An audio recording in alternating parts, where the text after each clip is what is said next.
మొట్టమొదట దండకారణ్యంలో ఒక విప్లవం పుడితే రెండవసారి నల్గొండ లాంటి జిల్లాలలో గ్రామాలలో భూమి కోసం, భుక్తి కోసం, విముక్తి కోసం పోరాటాలు పుట్టినాయి.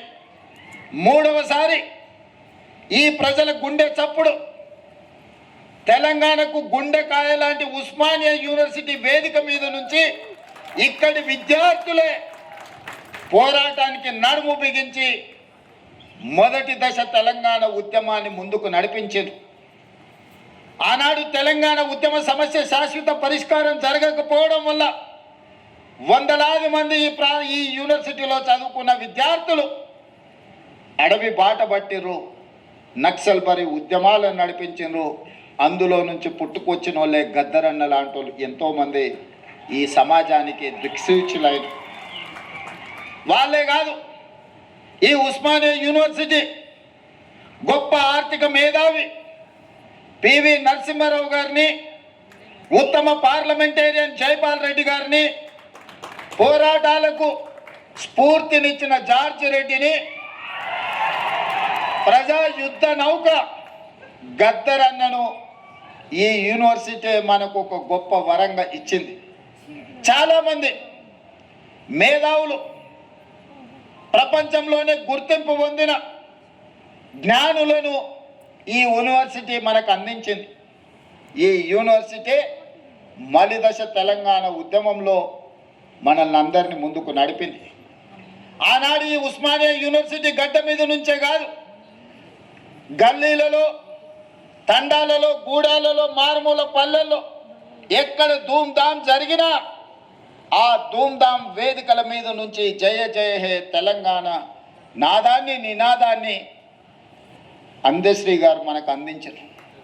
బడికే వెళ్ళని ఒక పేదవాడి బిడ్డ గొప్ప ఆసు కవిగా తెలంగాణ ఉద్యమ స్ఫూర్తిని నింపి ప్రతి గూడెంలో, ప్రతి గుండెల్లో జయ జయ హే తెలంగాణ నినాదాన్ని నింపి తెలంగాణ రాష్ట్రాన్ని సాధించడంలో బడికెళ్ళని అందశ్రీ ప్రతి బడిలో ఈ తెలంగాణ నినాదాన్ని ఈరోజు వినిపించే పరిస్థితి ఈ ఉస్మానియా యూనివర్సిటీ కల్పించింది.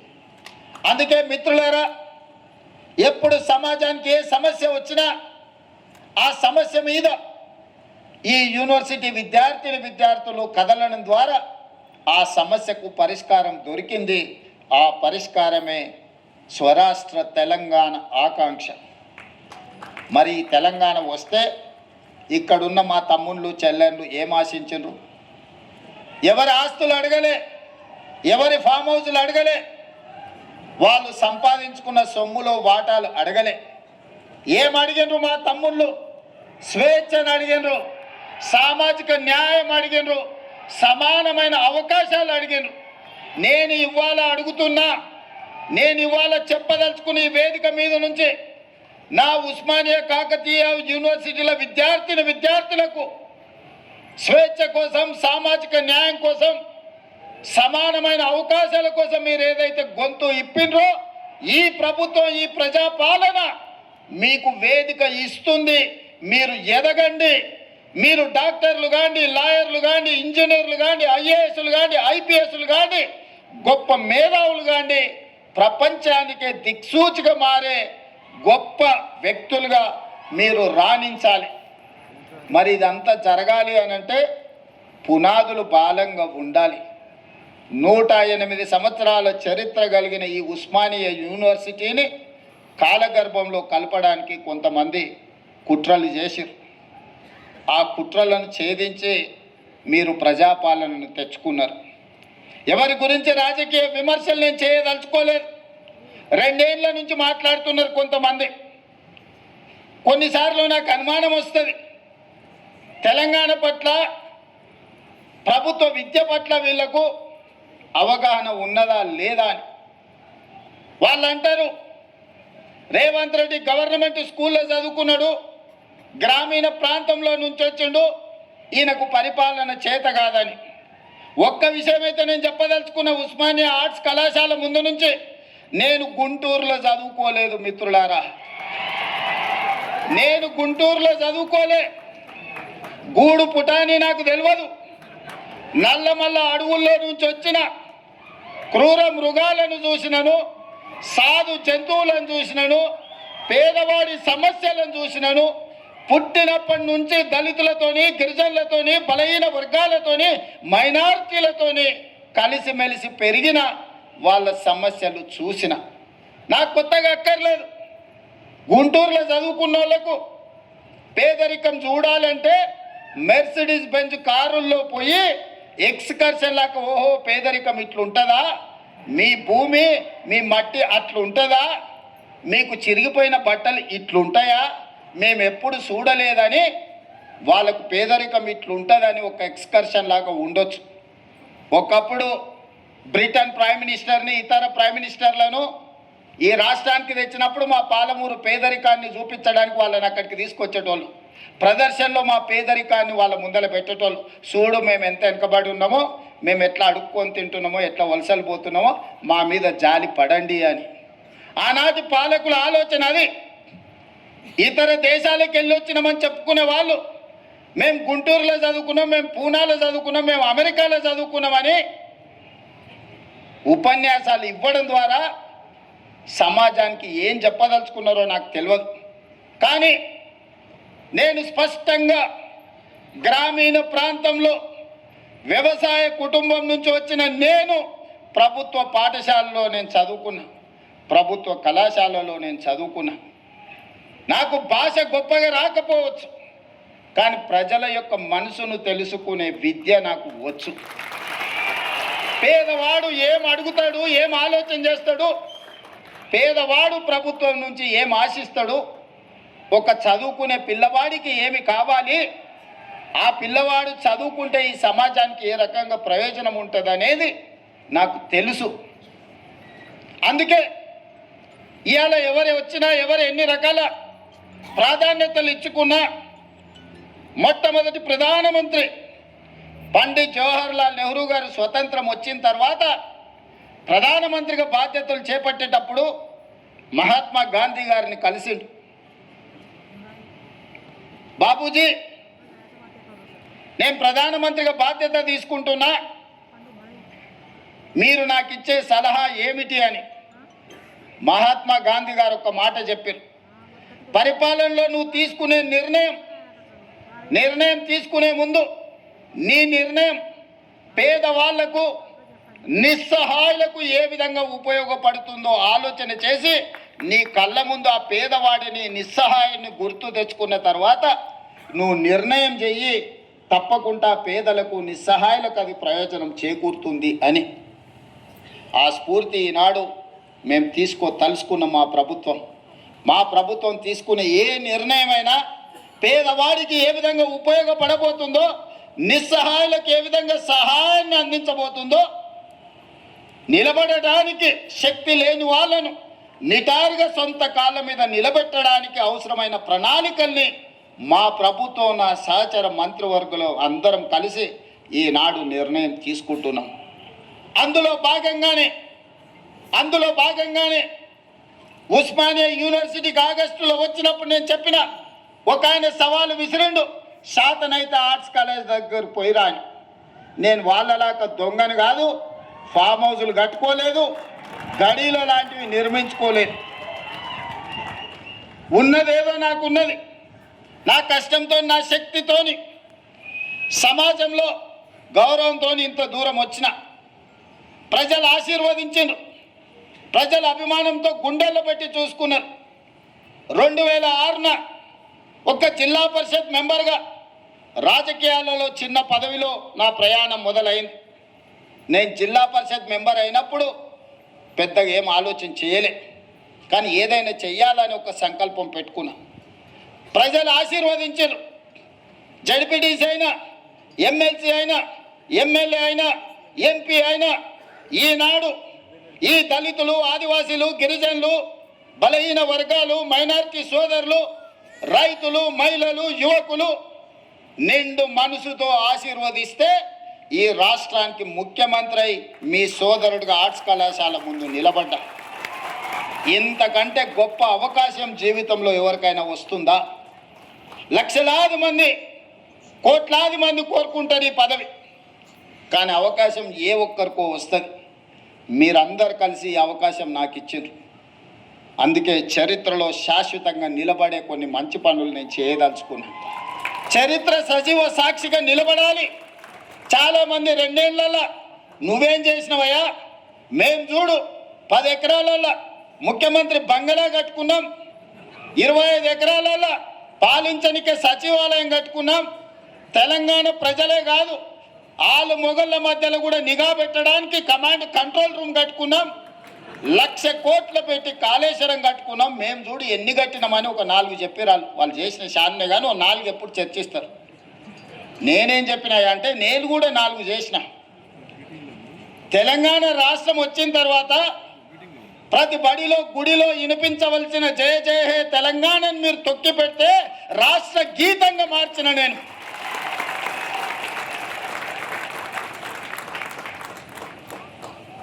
ఆనాడు తెలుగు తల్లి ఎవడికి రా తల్లి, నాకు అన్నం పెట్టిందా, నా కడుపు నింపిందా, ఎవరికి కావాలిరా తెలుగు తల్లి అని ప్రగల్భాలు పలికిన గొప్ప మాటలు మాట్లాడిన వాళ్ళు 10 ఏళ్లలో ఈ సమాజానికి తెలంగాణ తల్లి ఎట్లుంటుందో బహుజనుల తెలంగాణ తల్లిని వాళ్ళు ఆవిష్కరించలేకపోయినారు.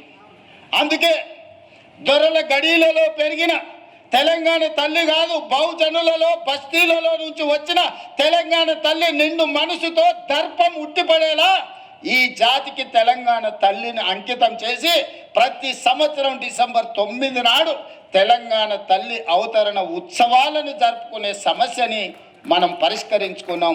ఈనాడు మన కళ్ళ ముందు నిలువెత్తు తెలంగాణ తల్లి, బహుజనుల తెలంగాణ తల్లి ఈనాడు తెలంగాణ రాష్ట్రంలో మనం ఆవిష్కరించుకున్నాం. ఇదే కాదు, 30-40 ఏళ్ళ నుంచి వర్గీకరణ మీద రగులుతూనే ఉంది. నివురుగప్పిన నిప్పుల వర్గీకరణ సమస్య మన యూనివర్సిటీలలో, మన కళాశాలల్లో, మన గుండెల్లో, మన మనసుల్లో ఎప్పటికప్పుడు ఆ సమస్య రగులుతూనే ఉంది. ఆ సమస్య మా దళిత బిడ్డల మధ్యలో ఒక విభజన రేఖను గీసింది. దేశంలో ఏ రాష్ట్రం కూడా ఈ సమస్యను పరిష్కరించడానికి ఆలోచన చేయలే. 2 వర్గాలుగా విడిపోయిన మా దళిత బిడ్డల్ని ఒక్క దగ్గర కూర్చోబెట్టాలంటే ఈ సమస్యకు శాశ్వత పరిష్కారం ఉండాలి అని మాదిగ ఉపకులాల వర్గీకరణ సమస్యను పరిష్కరించి ఈనాడు శాశ్వతంగా సమస్యకు ఒక పరిష్కారాన్ని చూపించి మా దళిత సోదరులందరూ ఒక్క దగ్గర కూర్చునే విధంగా ఎవరు ఎంతున్నారో వాళ్ళకంత ఇవ్వాలి అన్న ఆలోచన చేసి మొట్టమొదటి రాష్ట్రం తెలంగాణ రాష్ట్రం ఇవాళ వర్గీకరణ సమస్యను పరిష్కరించింది.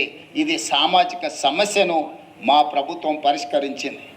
ఆనాడు తెల్ల దొరలు ఉన్నప్పుడు జనగణనలో కులగణన జరిగింది. 100 సంవత్సరాలు పూర్తి చేసుకున్న ఈ దేశంలో బలహీన వర్గాల లెక్క తేల్చినోడే లేడు. చెయ్యాలన్న ఆలోచన చేసిన అది ముందుకు సాగలేదు. 100 ఏళ్ల సమస్యను మేము ఆలోచన చేసి socio economic, education, employment, political and caste survey పకడ్బందీగా చేసి 4 కోట్ల తెలంగాణ ప్రజలలో ఎవరు ఎంతమంది ఉన్నారో పక్కాగా లెక్క కట్టి 100 ఏళ్ల సమస్యకు జనగణనలో కులగణన సమస్యను పరిష్కరించినాం. మనం చేయడం వల్ల కేంద్ర ప్రభుత్వం మీద ఇవాళ ఒత్తిడి వచ్చి 2026 సంవత్సరంలో జనగణనలో కులగణనను చేర్చాల్సిన పరిస్థితి ఈ దేశ ప్రధానమంత్రికి కల్పించి ఒక సామాజిక సమస్యకు శాశ్వత పరిష్కారాన్ని చూపించినాం. అంబేద్కర్ గారు చెప్పిండ్రు, రంగుల మేడలు, అద్దాల మేడలు, రంగుల గోడలంటే అభివృద్ధి కాదు, నిజమైన సంక్షేమం చివరి పేదవాడికి చేరినప్పుడే అభివృద్ధి జరిగినట్టని. ఆ స్ఫూర్తిని తీసుకునే ఈనాడు మా పరిపాలన కొనసాగిస్తున్నాం. సమాజంలో ఉన్న రుగ్మతలను, సామాజిక సమస్యల్ని శాశ్వత పరిష్కారం దిశగా ఈరోజు మేము ముందుకు వెళ్తున్నాం. దాంట్లో భాగంగానే విద్య ఒక్కటే. ఒకనాడు జామీందారుల దగ్గర, జాగీర్దారుల దగ్గర వేలాది ఎకరాల భూములను, దాదాపుగా 25 లక్షల ఎకరాల భూములను సేకరించి కాంగ్రెస్ పార్టీ అసైన్మెంట్ పట్టాల రూపంలో భూమి లేని నిరుపేదలైన దళితులకు, గిరిజనులకు, బలహీన వర్గాలకు అసైన్మెంట్ భూములను ఇచ్చింది. ఇల్లు లేని వాళ్ళకి ఇళ్ళ పట్టాలు ఇచ్చింది. ఇల్లు కట్టుకునేటోళ్లకు ఇందిరమ్మ ఇళ్ళని ఇచ్చింది. చదువుకునేటోళ్లకు ప్రభుత్వ పాఠశాలను ఏర్పాటు చేసింది. ఇవాళ ప్రభుత్వాల దగ్గర భూములు లేవు పంచడానికి. ఉన్నది ఉన్నట్టు కుండ బద్దలు కొట్టి నేను చెప్తున్నా. ఇవాళ వాళ్ళ పేపర్లో రాస్తున్నారు, రేవంత్ రెడ్డి పంచడానికి భూములు లేవన్నాడు, చూసినావా ఆయన ఆలోచన ఎట్లుందో. నేను వాళ్ళని అడగదలుచుకున్నా. ప్రతి దళితునికి 3 ఎకరాలు ఇస్తున్నారు. 10 ఏళ్ళు ఉన్నారు, ఎవరికన్నా ఇచ్చిర్రా? మీరు 3000 ఎకరాల ఫామ్ హౌజులు కట్టుకున్నారు, కానీ ఏ దళిత బిడ్డ కన్నా 3 ఎకరాల భూమి ఇచ్చిర్రా? ఇది ఒకటే ప్రశ్న అడగదలుచుకున్నా. ఒక ఆయనకు ఎర్రవల్లిలు ఉంటుంది, ఇంకొక ఆయనకు జన్వాడలు ఉంటుంది, ఇంకొక ఆయనకు మోయినాబాద్ దగ్గర ఉంటుంది, వాళ్ళ ఆడబిడ్డకు శంకర్పల్లి దగ్గర ఉంటుంది. 100 ఎకరాల ఫామ్ హౌజులు అయితే మీకు వచ్చినాయి, కానీ మా దళితులకు 3 ఎకరాల భూమి వచ్చిందా? సూటి ప్రశ్న. ఇంతకంటే ఎక్కువ నేను విమర్శించదలుచుకోలే. అందుకే నేను ఒకటే చెప్పిన, మేము చేసిన సిపెక్ సర్వేలో ఒక కొత్త అంశం బయటపడ్డది. వెనుకబాటుతనం గురించి ఒక ప్రశ్న ఉన్నది. వెనుకబాటుతనంలో మాకు వచ్చిన ఫీడ్బ్యాక్ ఏంటంటే, భూములు ఉన్న వాళ్ళు కూడా వెనుకబాటుతనంతో ఉన్నారు. 20 ఎకరాలు 30 ఎకరాల భూమి ఉన్న ఆసామి కూడా వెనుకబాటుతనంతో బాధపడుతున్నాడు. నేను అడిగిన, అరే 20 ఎకరాలు 30 ఎకరాలు తెలంగాణ అంటే ఏ మూలకు పోయినా 30-40 లక్షలకి ఎకరం భూమి కదా, 10-20 కోట్ల ఆస్తుంటే వీళ్ళని ఎట్లా వెనుకబాటుతనం అంటావు అని అంటే, మా సర్వే రిపోర్ట్ ఏం చెప్పిందంటే, చదువు లేకపోవడం వల్ల వాళ్ళు వెనుకబాటుతనాన్ని అనుభవిస్తున్నారు. భూమి కాదు సమస్య, ఆ కుటుంబంలో చదువుకోకపోవడం వల్ల, ఆ కుటుంబంలో ఎవరికి చదువు లేకపోవడం వల్ల వాళ్ళు వెనుకబాటుతనంతో ఉన్నారు. వాళ్ళు పేదరికంలో లేరు, కానీ వెనుకబాటుతనంలో ఉన్నారు. పేదరికం వేరు, వెనుకబాటుతనం వేరు. భూమి లేకపోవడం పేదరికం కావచ్చు, ఇల్లు లేకపోవడం పేదరికం కావచ్చు, చదువు లేకపోవడం వెనుకబాటుతనము. చదువు ఉంటే ముందడిగేస్తారు. ఇవాళ మీ బిడ్డలే, మా కాసిం భూమి ఎంతుందో నాకు తెలియదు, ప్రొఫెసర్ కాసిం అయి ఆర్ట్స్ కాలేజ్కి ప్రిన్సిపాల్ అయ్యింది. ఇక్కడ ఉన్న కుమార్ ఉండొచ్చు, ఆ వెనకాల ఉన్న గంట చక్రపాణి గారు ఉండొచ్చు. వీళ్ళందరూ ఇవాళ చదువుకున్నారు కాబట్టే ఈరోజు సమాజంలో ఒక గుర్తింపు, గౌరవంతో పాటు వెనుకబాటుతనం అనే పదమే వాళ్ళ దరిదాపుల్లో రాకుండా ఉన్నది. అందుకే వాటిని గుర్తించిన, ఆలోచన చేసి ఈ సమాజంలో వివక్ష నుంచి బయటికి తీసుకురావాలి. వివక్ష అనేది గ్రామాల నుంచి పారద్రోలాలి అనంటే, వెనుకబాటుతనాన్ని నిర్మూలించాలి అనంటే, ప్రతి మారుమూల ప్రాంతంలో విద్యా అవకాశాలు పెంచాలి. ఆనాడు పండిత్ జవహర్లాల్ నెహ్రూ గారు ఎడ్యుకేషన్, ఇరిగేషన్ ప్రాధాన్యత ఉంటే, ఈనాడు అదనంగా కమ్యూనికేషన్ కూడా మనం యాడ్ చేసినాం. సోనియా గాంధీ గారు రైట్ టు ఎడ్యుకేషన్ యాక్ట్ తీసుకొచ్చారు. నేను ఇవాళ టీచింగ్ స్టాఫ్ ఇక్కడ ఉన్న మిత్రులందరికీ నా మనసులో ఉన్న ఆవేదనను నేను మీకు చెప్పదలుచుకున్నా. 1,25,000 మంది టీచర్లు ఉన్నారు. ఇవాళ 25 లక్షల పైగా పాఠశాలలు ఉన్నాయి తెలంగాణలో ప్రభుత్వాన్ని. ఆ పాఠశాలల్లో 18 లక్షల మంది విద్యార్థులు చదువుకుంటున్నారు. కానీ ప్రైవేట్లో 11 లక్షల పాఠశాలలే ఉంటే, 11,000 పాఠశాలలే ఉంటే 33 లక్షల మంది విద్యార్థులు చదువుకుంటున్నారు. మరి ఎంఏ బిఎడ్ చదువుకున్న ప్రభుత్వ పాఠశాలల్లో టీచర్లుండి 25,000 పైగా పాఠశాలలుంటే, ప్రభుత్వ పాఠశాలలో ఎందుకు విద్యార్థులు తక్కువ ఉన్నారు? టీచర్లు ఉన్న దగ్గర పిల్లలు లేరు, పిల్లలు ఉన్న దగ్గర టీచర్లు లేరు. ఇట్లాంటి సమస్యలు ఎందుకు వస్తున్నాయి అని మేము చూసినాం. విద్య అందుబాటులో ఉంది, కానీ నాణ్యమైన విద్య లేదు. ఈరోజు సమాజానికి విద్య సమస్య కాదు, నాణ్యమైన విద్య సమస్య. ఇవాళ ఇంజనీర్లకు కొదవలేదు, సర్టిఫికెట్లు ఉన్న ఇంజనీర్లు ఉన్నారు, కానీ వాళ్ళకు అవసరమైన నైపుణ్యం లేదు. అందుకే క్వాలిటీ ఎడ్యుకేషన్, స్కిల్స్ ఇవాళ విద్యార్థులకు ఇవ్వాలి అని, నాణ్యమైన విద్య కోసం, సాంకేతిక నైపుణ్యం కోసం ఈరోజు మనము కష్టపడాల్సిన అవసరం ఉన్నది. ఇక్కడున్న టీచింగ్ స్టాఫ్నైనా, ఇక్కడున్న పరిపాలకులైనా నా సూచన ఒక్కటే, విద్య ఒక్కటే మన జీవితాలలో మార్పు తెస్తుంది. విద్య ఒక్కటే మన జీవితాలలో వెలుగును తెస్తుంది. విద్య ఒక్కటే మనల్ని వెనుకబాటుతనాన్ని నుంచి బయటికి తీసుకొస్తుంది. విద్య ఒక్కటే మన ఆత్మ గౌరవాన్ని పెంచుతుంది. విద్య ఒక్కటే మన తల్లిదండ్రుల కళ్ళలో ఆనందాన్ని వెలుగులను నింపుతుంది. ఆ విద్య నాణ్యమైన విద్య, సాంకేతిక నైపుణ్యంతో కూడుకున్న శిక్షణతో కూడుకున్న సాంకేతిక నైపుణ్యాన్ని ఇవ్వాలనుకున్నాం. కుల వివక్షను తొలగించాలి అని అంటే ఎస్సీ హాస్టల్ ఒక దగ్గర, ఎస్టీ హాస్టల్ ఇంకొక దగ్గర, మైనారిటీ హాస్టల్, బీసీ హాస్టల్ వేరే వేరే ఊరు బయట కట్టిన తర్వాత ఆ ఎస్సీ హాస్టల్లో చదువుకున్న యువకుడి మైండ్లో ఏముంటుందో ఒకసారి ఆలోచన చేయండి. మేము ఎస్సీలం దళితులం కాబట్టే కదా ఊరు బయట మాకు బడి పెట్టిరని అనుకుంటున్నారు.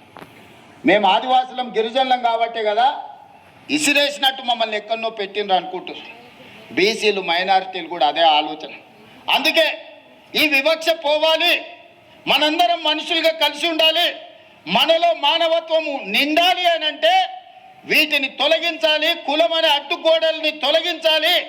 అందుకే young India integrated residential schools SC, ST, BC, minority, upper caste అందరూ కలిసి చదువుకునే విధంగా 100 నియోజకవర్గాలలో each residential school in 25 acres campus 200 కోట్ల రూపాయలు ఒక్కొక్క పాఠశాలకి ఇచ్చి ఈ కులం అనే అడ్డుగోడల్ని తొలగించి అందరు కలిసి కట్టుగా 2500 నుంచి 3000 మంది స్టూడెంట్స్ ఒక్కొక్క పాఠశాలల్లో దాదాపుగా 100 నియోజకవర్గాలలో 2.5 నుంచి 3 లక్షల మంది విద్యార్థులు ఒక్క దగ్గర కలిసి చదువుకునే విధంగా ఈరోజు ఆ వివక్షను తొలగించడానికి యంగ్ ఇండియా ఇంటిగ్రేటెడ్ రెసిడెన్షియల్ స్కూళ్ళను మనం ప్రారంభించుకున్నాం. ఈ పేరు ఎక్కడి నుంచి అని మీరు అనుకోవచ్చు. యంగ్ ఇండియా ఈ పేరు నాది కాదు, ఈ పేటెంట్ రైట్ మహాత్మా గాంధీ. దేశ స్వతంత్రం కోసం 1921 నుంచి 1931 వరకు దేశ స్వతంత్ర ఉద్యమాన్ని ఉవ్వెత్తున తీసుకెళ్లాలి, ప్రజలకు సమాచారాన్ని చేరవేయాలని ఆనాడు మహాత్మా గాంధీ గారు ఒక పత్రిక నడిపారు. ఆ పత్రిక పేరే యంగ్ ఇండియా.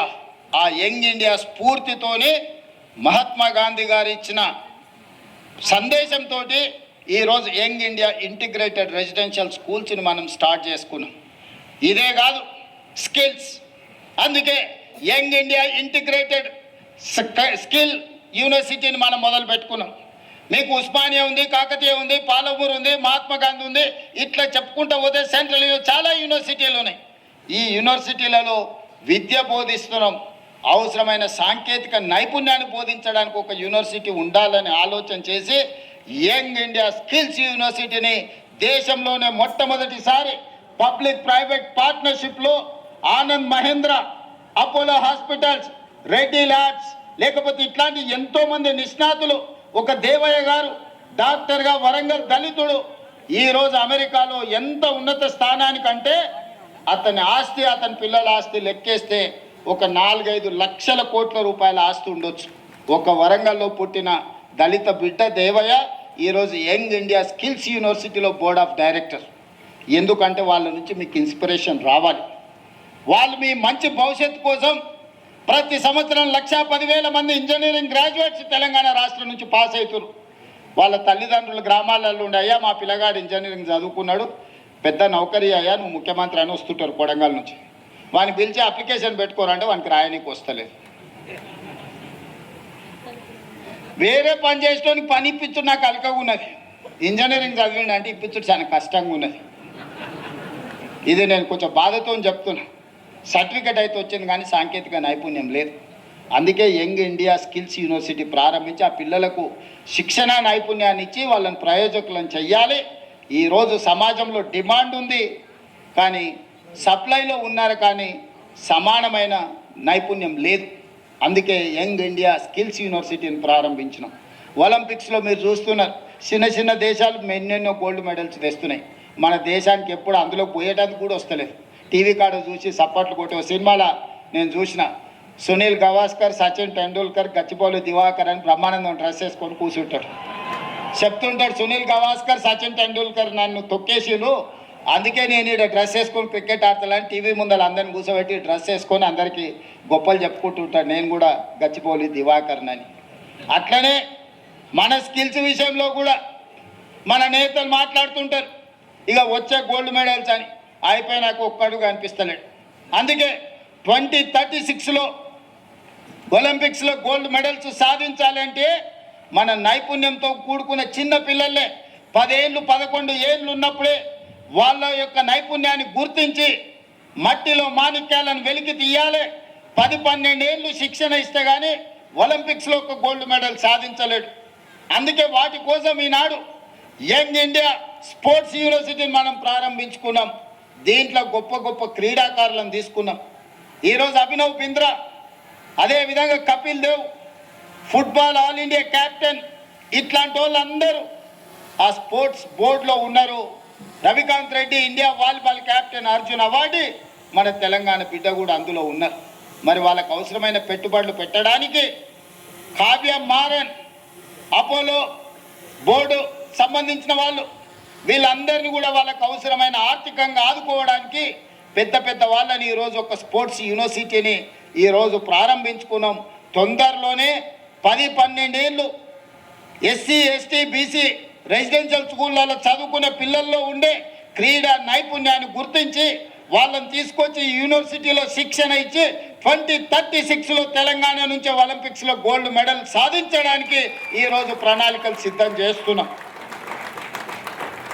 ఇవన్నీ తెలంగాణలో ఉన్న వెనుకబడిన వర్గాల కోసం, పేదరికంలో మగ్గిపోతున్న మా మిత్రుల కోసం ఆలోచన చేస్తున్నాం.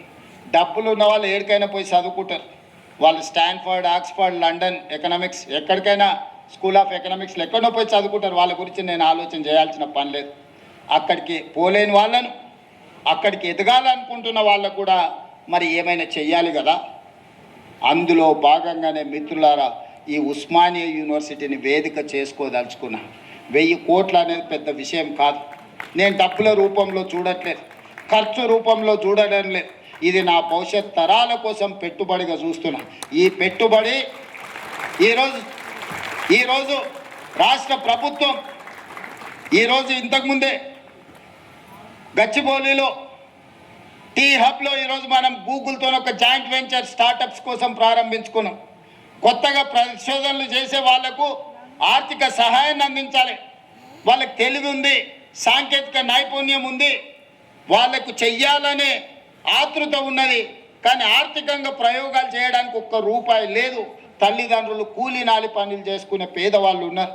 వాళ్ళ పిల్లల కోసం ఇవాళ స్టార్టప్ ఫండ్, ఇప్పుడు అక్కడి నుంచే ఇక్కడికి వచ్చిన 1000 కోట్లు ఈరోజు పరిశోధన చేసే తెలంగాణ యువతకు అందించాలని అక్కడ ఒక గొప్ప ఆఫీస్ పెట్టి ఆ పిల్లలకు అక్కడ ప్లేస్ ఇవ్వండి, వాళ్ళ పరిశోధనలకు డబ్బులు ఇవ్వండి. ఒకప్పుడు గూగుల్ కూడా 2 విద్యార్థులు ఒక కార్ షెడ్లో మొదలు పెడితే ఇవాళ గూగుల్ అయింది.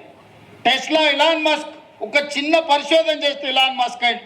ఇట్లా చాలా కంపెనీలు ప్రపంచంలో స్టార్టప్స్గా మారి మొదట్లో చదువుకున్న విద్యార్థులు చిన్న ప్రయోగం చేస్తే ఆ ప్రయోగంలో వాళ్ళు విజయం సాధిస్తే ఈరోజు ప్రపంచంలోనే ఆగర్భ శ్రీమంతులైనరు.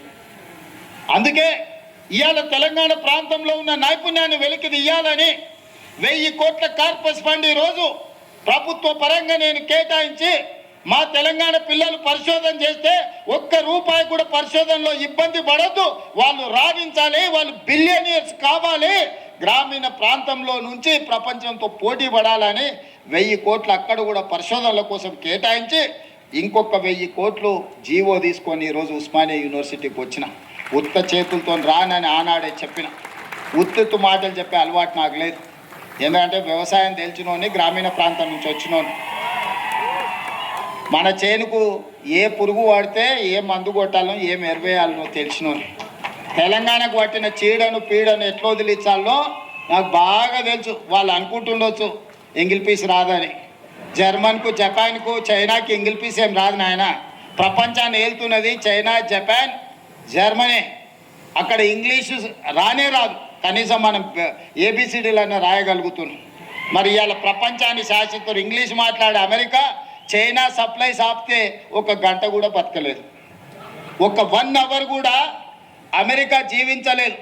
అమెరికా ఎంత అప్పు ఉందంటే చైనాకు, వాడు నా అప్పు మొత్తం కట్టడానికి వంగబెట్టి బండ పెడితే మొత్తం అమెరికాని చైనాకు అప్పచెప్పాల్సి వస్తుంది. వానికి ఇంగ్లీష్ వచ్చా?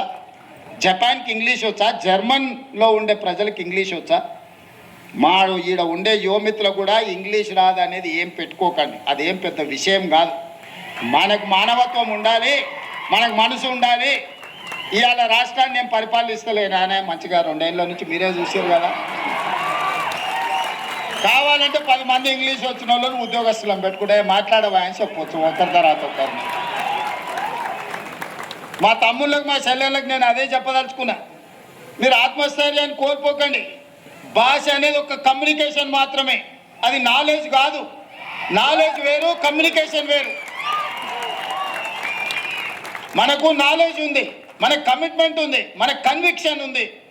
ఈ నాలెడ్జ్, ఈ కమిట్మెంట్, ఈ కన్విక్షన్ దేశంలో ప్రపంచంలో ఏ స్థాయికైనా ఎదగడానికి ఉపయోగపడుతుంది. మీరందరు కష్టపడండి. 2 ఏళ్లలో ఉస్మానియా యూనివర్సిటీకి కావాల్సిన అన్ని సమస్యలు నేను పరిష్కరిస్తా. టీచింగ్ స్టాఫ్ గురించి కూడా ప్రొఫెసర్ కాసిం గారు, అదేవిధంగా వైస్ ఛాన్సలర్ గారు చెప్పినారు. మీకే స్వేచ్ఛనిస్తున్నాం, కమిటీ చేసినాం, నియామకాలు ఏ విధంగా చేసుకోవాలనో మీకు అటానమస్గా మీకే ఇస్తున్నాం. మా ఇన్వాల్వ్మెంట్ ఉండదు. మీకు ఎవరైనా మంత్రులు, ఎంపీలో, ఎమ్మెల్యేలో ఫోన్ చేస్తే నాకు చెప్పాలి. మీకు ఏదైనా పైరవి పట్టుకొని ఎవరైనా వస్తే నాకు చెప్పండి. వాళ్ళు ఉద్యోగాలు ఇప్పించుడు కాదు, పైరవి పట్టుకొని వచ్చిన వాళ్ళ ఉద్యోగాలు ఊడదీసే బాధ్యత నాది. నేను చెప్పను. ఈ వేదిక మీద నుంచి ఆర్ట్స్ కాలేజ్ ముందే మీకు మాటిస్తాను, మీరెవరు వైస్ ఛాన్సలర్లు అయిన వాళ్ళు మీకు కూడా తెలియదు మీరు వైస్ ఛాన్సలర్లు అవుతారు. అవునా కుమార్, ప్రొఫెసర్ కుమార్ గారు మీరు చెప్పి మీకు తెలుసా ఆర్ట్స్ కాలేజ్ అవుతారు అని టీవీలో చూసుకున్నారు కదా. గంటా చక్రపాణి గారు ఇక్కడనే ఉన్నారు. వాళ్ళు వైస్ ఛాన్సలర్లు అయిన కూడా వాళ్ళ టాలెంట్ను చూసి, వాళ్ళ కమిట్మెంట్ను చూసి వాళ్ళైతే వీటిని సరిదిద్దుతారని ప్రభుత్వం వాళ్ళని వీసీలుగా నియమించింది. వాళ్ళ యొక్క శక్తి, వాళ్ళ యొక్క సామర్థ్యం, వాళ్ళకున్న ఆలోచన ఇవన్నీ వాళ్ళని వీసీలను చేసింది. రేపు కూడా ఇదే విధానాన్ని మీరు అవలంబించండి. నో పొలిటికల్ ఆబ్లిగేషన్, నో పైరవి. ఎవరిని కూడా ఎంత వారున్నా కూర్చోబెట్టి కాఫీ ఇప్పించండి. మా ఎంపీలో, ఎమ్మెల్యేలో, మంత్రులు వస్తే మర్యాద ఇవ్వండి, మర్యాదలో లోపం చేయకండి. ఛాయ్ తాగిపించండి, మధ్యాహ్నం వస్తే ఇంత భోజనం పెట్టండి, కానీ ఓ టీచర్ ఉద్యోగం మాత్రం ఇవ్వకండి. ఒక టీచర్ ఉద్యోగం పైరవికారుడికి ఇస్తే రాబోయే 35 ఏళ్ళు 8,000 మంది పిల్లల భవిష్యత్తు వాళ్ళు చెడగొడతారా? ఆ అధికారం మీకు లేదు, నాకు లేదు. పిల్లల జీవితాలతో చెలగాటమాడే అధికారం మీకు లేదు, నాకు లేదు. చదువు చెప్పి పిల్లల సమస్యల్ని పరిష్కరించి వాళ్ళని తెలంగాణ సమాజంలో ప్రయోజకులను చేసే వాళ్ళను మీరు సిబ్బందిగా నియమించుకోండి. మీకు కావాల్సిన సహకారాన్ని అందించే బాధ్యత నాది. ఈ ఉస్మానియా యూనివర్సిటీ తెలంగాణకు గుండెకాయ. గుండెకు జబ్బు వస్తే మనిషి పోతాడు. తెలంగాణలో కూడా ఉస్మానియా యూనివర్సిటీకి సమస్య వస్తే ఆ తెలంగాణ సమాజానికే తీరని నష్టం తీసుకొస్తుంది. తప్పకుండా ఈ ఉస్మానియా యూనివర్సిటీ వేదికగా మా ప్రభుత్వం వైపు నుంచి మీకు చెప్పదలుచుకున్న, మీకు స్వేచ్ఛ ఉంది, సామాజిక న్యాయం జరుగుతుంది, సమానమైన అవకాశాలు ఇస్తాం. రాజకీయ పార్టీల ఉచ్చులో పడకండి, చదువుకోండి, భవిష్యత్తును నిర్మించుకోండి. సమస్య వచ్చినప్పుడు నిటారుగా నిలబడి కొట్లాడండి. సమస్యల మీద కొట్లాడుతా అంటే నేను వద్దనండి. ఇక్కడ కొట్లాడబట్టే తెలంగాణ రాష్ట్ర కళ సాకారమైంది. తెలంగాణ సమాజానికి ఏది ప్రయోజనమో దానికోసం కొట్లాడండి. ఏ రాజకీయ పార్టీ జెండాలు ఎత్తాలనో, వాళ్ళ మోచేతి నీళ్లు తాగాలనో ప్రయత్నం చేయకండి. సర్వ స్వతంత్రతను మీరు నిరూపించుకోండి. ఉస్మానియా యూనివర్సిటీ అంటే ఒక క్వాలిటీతో కూడుకున్న విద్య అందిస్తారు. ఇక్కడ విద్యార్థులు ప్రపంచాన్ని నడిపించగలుగుతారని నిరూపించాల్సిందిగా మీ అందరికీ సూచన చేస్తూ, అన్ని రకాలుగా ప్రభుత్వం అండగా నిలబడుతుంది. అభివృద్ధి చేసుకుందాం, ఒక స్ఫూర్తిని నింపుకుందాం. మన పూర్వ తరాల నుంచి వచ్చిన ఒక స్ఫూర్తిని భవిష్యత్తుకు పునాదులుగా మార్చుకొని అభివృద్ధి పదం వైపు నడిపిద్దామని మీ అందరికీ తెలియజేస్తూ, మీలోనే ఎవరు ఊహించగలరు ఒకరోజు ఇక్కడ నిలబడి మాట్లాడే అవకాశం ఇక్కడ ఉన్న వాళ్ళకే రావచ్చు. నేను జిల్లా పరిషత్ మెంబర్ అయినాడు కూడా ఎవరు ఊహించలే. నేను తెలంగాణ ఉద్యమం సందర్భంగా ఇక్కడికి వచ్చినప్పుడు కూడా ఎవరు అనుకోలే. కానీ ఇవాళ అవకాశం వచ్చింది. నిబద్ధతతో ఉండండి, నిరంతరం కష్టపడండి, ఖచ్చితంగా ఫలితాలు వస్తాయి. ప్రభుత్వం గుర్తిస్తుంది, ప్రజలు గుర్తిస్తారు. తెలంగాణ సమాజం కష్టపడ్డ వాడిని కష్టాన్ని వృధా పోనివ్వరు. తెలంగాణ సమాజం మిమ్మల్ని గుండెల్లో పెట్టి చూసుకుంటుంది. మీ తల్లిదండ్రుల కళ్ళల్లో ఆనందం చూడడానికి కష్టపడి డాక్టర్లు, లాయర్లు, ఇంజనీర్లు, ఐఏఎస్లు, ఐపీఎస్లు కావాలి. అదే నా కోరిక. మీలో కొంతమంది నాయకులై రాష్ట్రాన్ని పరిపాలించాలని ఆశిస్తూ మీ అందరి దగ్గర సెలవు తీసుకుంటున్న ధన్యవాదాలు మిత్రులారా.